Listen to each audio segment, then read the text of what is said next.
اعوذ باللہ من الشیطان الرجیم بسم اللہ الرحمن الرحیم الحمد للہ رب العالمین والصلاة والسلام علی اشرف الانبیاء والمرسلین وآلہ الطیبین الطاہرین ولعنۃ اللہ علی اعدائہم اجمعین۔ 10ویں امام امام علی النقی علیہ الصلاۃ والسلام کی شہادت کی تاریخ 3 ماہ رجب ہے۔ اس مناسبت سے میں ابتداً تمام ناظرین کی خدمت میں اور زندگی چینل 14 کے دیکھنے والوں کی خدمت میں تعزیت و تسلیت عرض کرتا ہوں، اور ایسے غم کے موقع پر دعا یہ ہے کہ اللہ ہم سب کو سیرت اہل بیت کو پہچاننے کی اور اس کی اہل بیت کی معرفت کی توفیق عنایت فرمائے، اور ہم سب کو ان کی سیرت پر عمل کرنے کی اللہ توفیق عنایت فرمائے۔ 10ویں امام جو پیغمبر اکرم ختمی مرتبت حضرت محمد مصطفیٰ صلی اللہ علیہ وآلہ وسلم کے جانشین برحق ہیں، پیغمبر کے بعد امام ہیں، جس وصایت، ولایت، خلافت اور امامت کا سلسلہ مولائے متقیان حضرت علی علیہ الصلاۃ والسلام سے شروع ہوا، اس کی 10ویں کڑی 10ویں امام امام علی النقی علیہ الصلاۃ والسلام ہیں، جو پیغمبر کی نسل سے ہیں، پیغمبر کی اولاد ہیں، امام حسین کے ہی اولاد سے ہیں، 9ویں امام امام محمد تقی علیہ الصلاۃ والسلام کے آپ بیٹے ہیں۔ آپ کی ولادت باسعادت بعض روایات کے مطابق 5 رجب المرجب کو ہوئی ہے، سن 214 ہجری، بعض میں البتہ 15 ذی الحجہ بھی بیان ہوئی ہے، 212 ہجری بھی ہجری کے اعتبار سے بھی روایات میں موجود ہے۔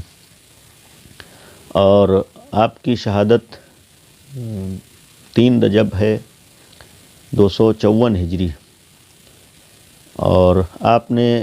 جس وقت امامت کے منصب پر فائز ہوئے اور فریض امامت آپ کا شروع ہوا ہے، اس وقت آپ کی عمر مبارک، آپ کا سن کل 6 سال تھا، یعنی 214 آپ کی ولادت ہے، 220 ہجری میں 9 امام کی شہادت ہوئی ہے، اور اس کم سنی سے آپ کی امامت کا آغاز ہوا ہے۔ امامت کے اعتبار سے ہمارے ہاں کم سنی میں امامت شروع ہوئی ہے۔ سب سے پہلے 9 امام کی، اس وقت آپ کا سن 8 سال تھا، کیونکہ آپ کی ولادت 195 ہجری تھی اور 203 ہجری 8ویں امام کی شہادت ہے، تو 10ویں امام کی امامت بھی کم سنی میں شروع ہوئی 6 سال کے سن میں، اور ان کی اللہ کی طرف سے امام ہونے اور رسول کے برحق جانشین ہونے اور الہی نمائندے ہونے کی ایک دلیل یہ بھی ہے کہ کم سنی میں کوئی یہ نہیں کہہ سکا کہ ان کے اندر وہ بات نہیں ہے جو ان کے آباء و اجداد میں تھی، یعنی یہ خود ایک دلیل ہے۔ البتہ بہت سے دلائل موجود ہیں، قرآنی موجود ہیں، احادیث کے موجود ہیں، عقلی دلیلیں موجود ہیں، لیکن یہ بھی ایک قابل غور چیز ہے کہ کم سنی میں بھی ہر ایک نے کہا کہ ہاں یہ واقعاً عام انسان نہیں ہے، ان کے اندر صفات و کمالات ہیں، یا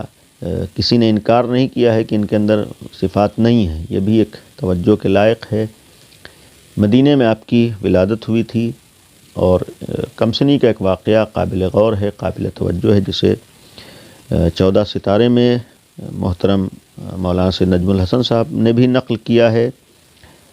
انہوں نے حوالہ جو دیا ہے اثبات الوصیہ و دمت الثاقبہ کا، ایک واقعہ نقل کیا ہے کہ کم سنی میں علامہ مسعودی کے حوالے سے کہ امام محمد تقی علیہ السلام وفات کے بعد امام علی نقی، جن کی عمر 6-7 سال کی تھی، مدینے میں مرجع خلائق بن گئے۔ یہ دیکھ کر وہ لوگ جو آل محمد سے دلی دشمنی رکھتے تھے، یہ سوچنے مجبور ہو گئے کہ کس طرح ان کی مرکزیت کو ختم کیا جائے اور کوئی ایسا معلم ان کے ساتھ لگا دیا جائے جو انہیں تعلیم بھی دے اور ان کو اپنے اصول پر تربیت کرنے کے ساتھ ان کے پاس لوگوں کے پہنچنے کا سدباب کرے۔ یہ قابل توجہ چیز ہے کہ ان کو اپنے اعتبار سے تربیت کرے۔ اب یہ ایک ہم سب کے لیے ایک پیغام ہے کہ اگر امام کے سلسلے میں دنیا یہ کوشش کر سکتی ہے کہ ان کو اپنے اعتبار سے تربیت کرے اور ان کو کوئی اپنے راستے پر لائے اور ان کے راستے سے ہٹا دے، تو یہ ہمارے اور آپ کے لیے بھی ہو سکتی ہے اور ہوتی ہے۔ اس کی جانب ہمیں توجہ دینا ہے، دین اور ایمان کی جانب توجہ دینا ہے، اپنے مذہب کی جانب توجہ دینا ہے۔ ہمیں اپنے اولاد کو، اپنے بچوں کو صرف اسکول میں پڑھا دینا ہی کافی نہیں، علم ضروری ہے، تعلیم ضروری ہے، تعلیمی میدانوں میں آگے بڑھنا ضروری ہے، لیکن اس سے زیادہ ضروری ہمارے لیے دین ہے، مذہب ہے۔ مذہب کے ساتھ ہمیں آگے بڑھنا ہے، اپنے دین کے ساتھ آگے بڑھنا ہے۔ دین کا سودا کسی چیز سے نہیں ہو سکتا ہے۔ تعلیم یقیناً لازم ہے، بہت ضروری ہے، لیکن دین کے مقابل میں نہیں ہو سکتی، دین سے ہٹ کے نہیں، دین کے دائرے میں رہ کر تعلیم ضروری ہے۔ تو یہ ایک قابل غور چیز ہے، اور اس کے لیے پھر نقل کرتے ہیں کہ یہ لوگ اسی خیال میں تھے کہ عمرو ابن فرج لکھا ہے کہ فراغت حج کے بعد مدینے پہنچا، لوگوں نے اس سے عرض مدعا کیا، بالآخر حکومت کے دباؤ سے ایسا انتظام کیا گیا کہ حضرت امام علی نقی صلی اللہ علیہ وسلم کو تعلیم دینے کے لیے عراق کا سب سے بڑا عالم ادیب عبید اللہ جنیدی معقول مشاہرے پر لگایا جائے، یعنی اس کو پیسہ دے کر امام کو گویا تعلیم دی۔ یہ جنیدی آل محمد کی دشمنی میں خاص شہرت رکھتا تھا، اس سے بھی ہم اندازہ لگا سکتے ہیں کہ ایک شخص جو دشمنی اہل بیت میں شہرت رکھتا ہے اسے امام کی تعلیم و تربیت کے لیے معین کیا گیا، جبکہ اولاً امام نہ تو تعلیم کا محتاج ہوتا ہے نہ تربیت کا، اس لیے کہ جب امام ہے تو اللہ کی جانب سے علم لے کر آتا ہے اور اللہ کی جانب سے تربیت یافتہ ہوتا ہے، لیکن اپنے اعتبار سے کوشش کی ہے، اور اسی سے اندازہ لگایا جا سکتا ہے کہ یہاں مقصد تعلیم نہیں تھا، مقصد تربیت نہیں تھی۔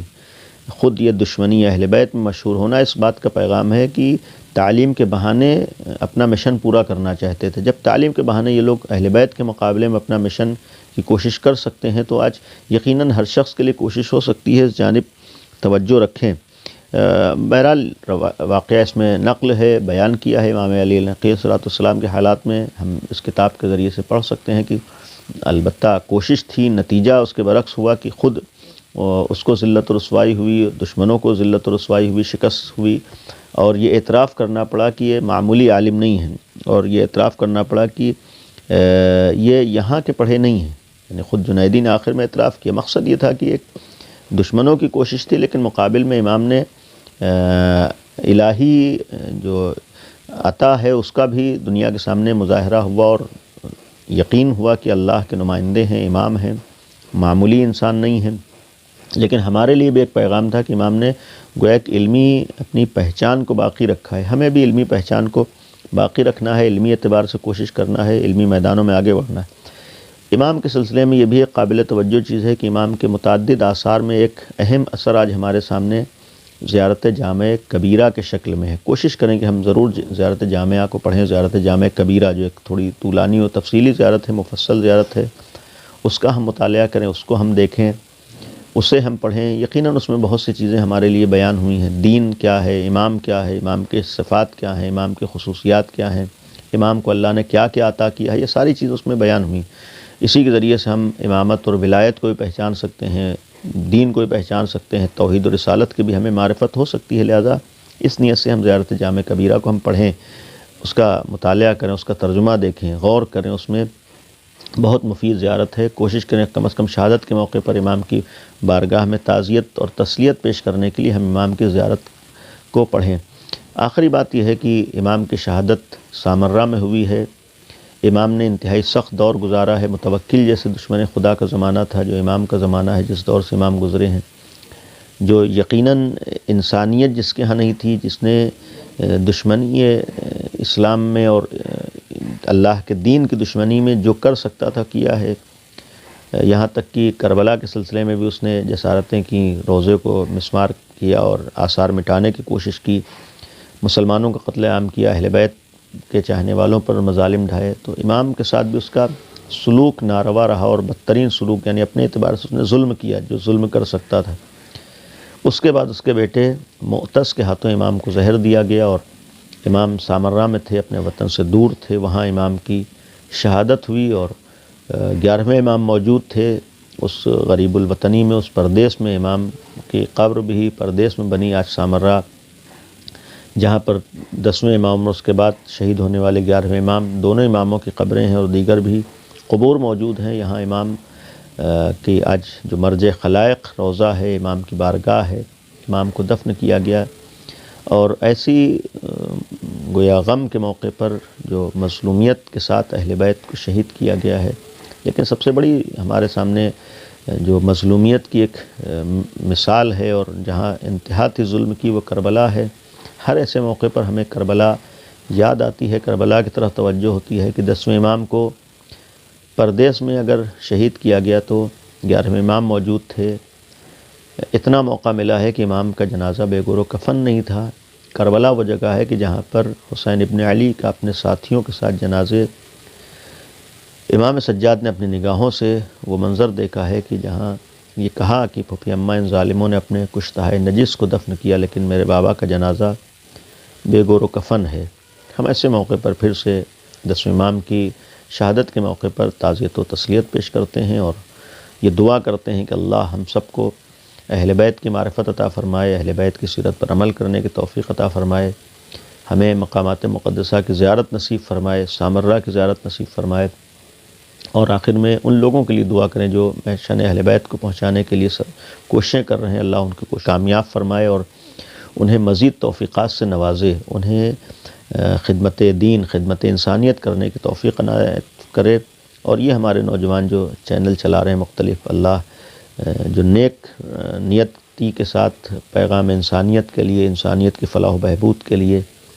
سیرت اہل بیت کو پہنچانے کی کوشش کرتے ہیں، دینی پیغام کو پہنچانے کی کوشش کرتے ہیں، اللہ ان کی توفیقات میں اضافہ کرے۔ بالخصوص یہ چینل جس پر آپ یہ پروگرام دیکھ رہے ہیں، زندگی چینل 14